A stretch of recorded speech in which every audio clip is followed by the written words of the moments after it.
La troisième strophe, donc le premier tercet, se termine sur ce vers « Mais l'eau contre ce feu ne peut fournir des armes ». Alors, ce que l'on peut commenter en premier lieu, c'est l'ouverture par la conjonction de coordination « mais », qui donc conclut ce tercet, notamment avec l'opposition. Donc ce tercet, donc le tercet qui se termine par une opposition induite par la conjonction mais. L'eau contre ce feu ne peut fournir des armes. Alors, déjà on attribue à l'eau un élément qui est celui de fournir des armes, et encore par la négation qui est importante à relever également. Donc, la figure de l'eau contre ce feu ne peut donner des armes. D'une certaine manière, l'eau est envisagée non pas comme élément naturel, mais plutôt comme un élément qui aurait des pouvoirs, et notamment le pouvoir de vaincre le feu. Or, il y a un certain paradoxe, parce qu'en règle générale, vous serez d'accord avec moi, l'eau, normalement, éteint le feu. Or, dans ce cas, ce n'est pas un feu élément naturel, mais plutôt la passion, avec toujours cette image justement du feu comme figure de la passion. Donc ça c'est pour le dernier tercet. Pour le premier tercet, donc la troisième strophe. Enfin, la dernière strophe, qui correspond donc au deuxième tercet, si l'eau pouvait éteindre un brasier amoureux. Alors là, ça rebondit sur mais l'eau contre ce feu ne peut fournir des armes. Alors, si est également important à commenter, puisque si, justement, introduit une hypothèse à vérifier ou non. On est toujours sur l'opposition entre le feu et l'eau, notamment le feu qui est représenté par brasier amoureux. Alors le brasier, c'est le lieu où l'on met les braises, notamment les braises chaudes dans les cheminées. Donc brasier amoureux, donc toujours dans cette figure de la passion. Donc si l'eau pouvait éteindre un brasier amoureux, c'est une hypothèse, puisque l'eau, dans ce cas-là, ne peut pas éteindre ce feu. Je vous rappelle, le feu n'est pas considéré comme élément naturel, il est considéré comme élément spirituel, élément représentant l'amour. Dans ce cas-là, c'est une solution qui finalement ne fonctionne pas. Il y a le caractère impossible d'éteindre, d'apaiser le tourment amoureux. L'eau, qui en général peut être fraîche, justement, n'arrive pas à calmer la passion, à calmer les ardeurs amoureuses du poète, dans ce cas-là. On est donc dans cette thématique du baroque avec le mouvement, l'exagération. Ton amour qui me brûle est si fort douloureux, avant-dernier vers. Alors, quand je vous demande d'analyser la situation d'énonciation, c'est justement relever ces éléments-là. Ton. C'est la première fois du poème où on a une adresse à un locuteur à la deuxième personne. Même pas locuteur d'ailleurs, à un interlocuteur, parce que le locuteur est celui qui parle, adresse à un interlocuteur à la deuxième personne du singulier. Donc ton amour qui me brûle est si fort, douloureux. Le développement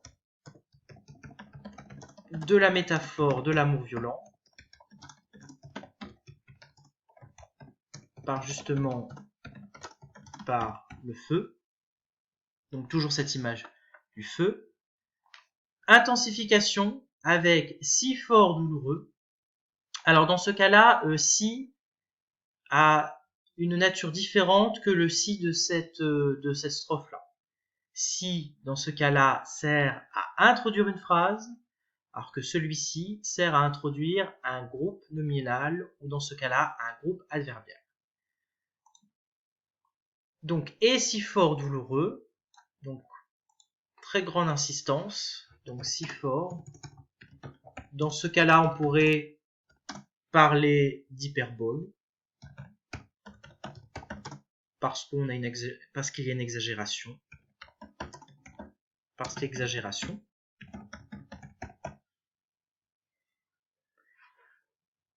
Donc tout cela nous conduit encore à développer la violence de l'amour.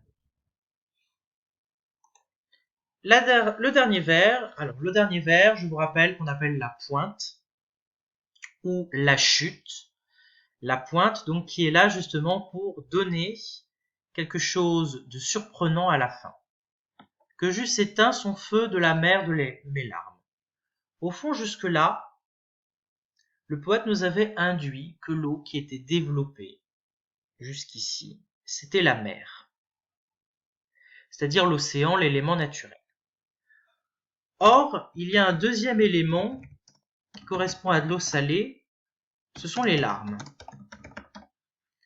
C'est-à-dire que il part d'un élément naturel, c'est-à-dire l'eau de la mer, pour aller vers un élément corporel, charnel, associé à la douleur amoureuse.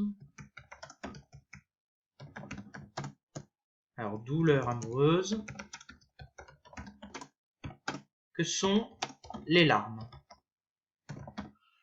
Jusque-là, le poète avait caché que cet élément naturel qui était salé pouvait correspondre aux larmes.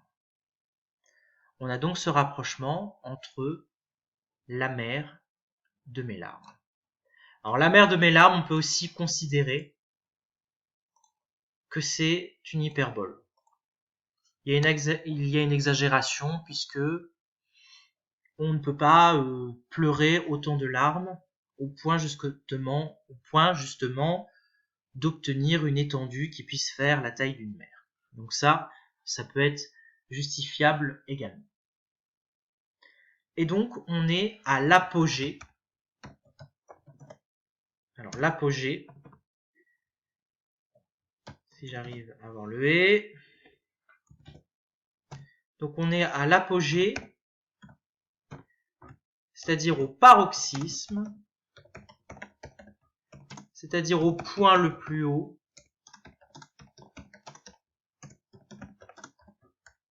de la douleur du poète face à cet amour.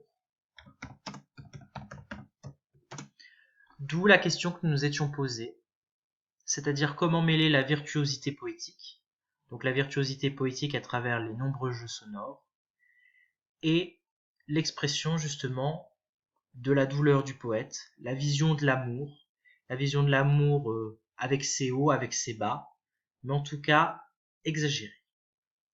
Alors, si vous aviez deux choses à retenir, ce serait déjà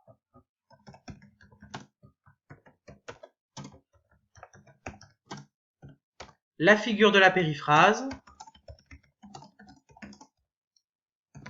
figure de style. Alors je vous mets la figure, mais c'est la figure de style de la périphrase.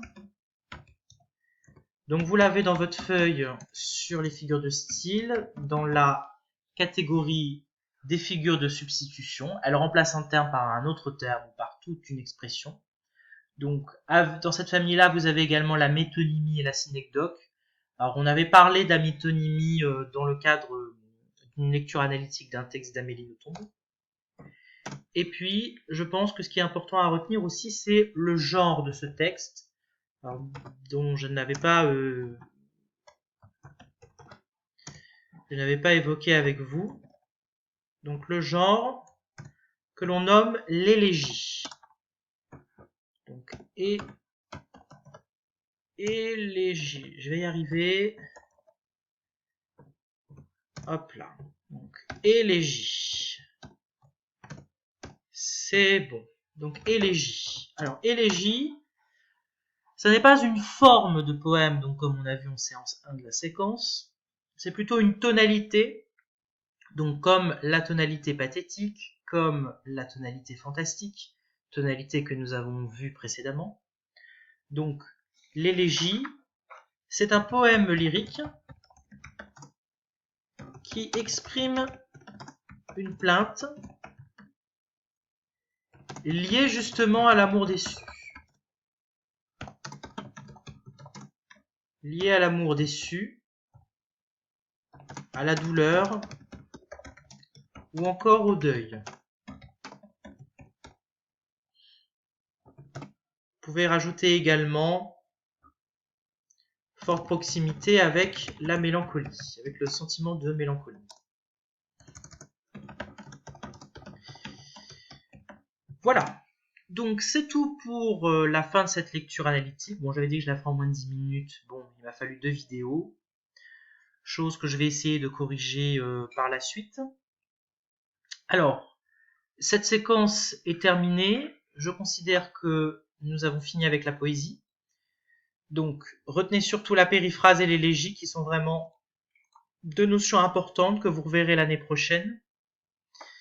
Que vous dire d'autre? Que je vais vous poster, ou du moins que je vais vous envoyer régulièrement des vidéos de ce genre, que je vais essayer d'améliorer par la suite. Ne pensez pas que vous n'aurez pas du travail, je vais vous donner du travail, notamment prochainement un devoir maison à faire, alors rien de bien compliqué.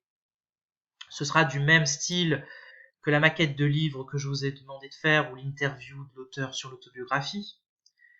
Que vous dire d'autre que on essaie de tout faire pour vous donner des cours et qu'il faut que vous travailliez régulièrement et que vous regardiez allez 1 à 2 fois par jour votre boîte mail lycée connecté. Autre petite chose, toute cette analyse là, je vous la mets en PDF. Je vous ai fait des photocopies de mes notes de cours.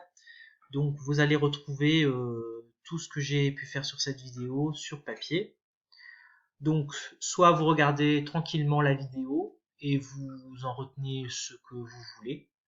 Ça vous fera un très bon exercice justement pour travailler la prise de notes. Sinon, vous résumez à votre manière les notes que je vous ai données. Voilà, je vous retrouve très prochainement en tout cas pour une autre vidéo. À très vite.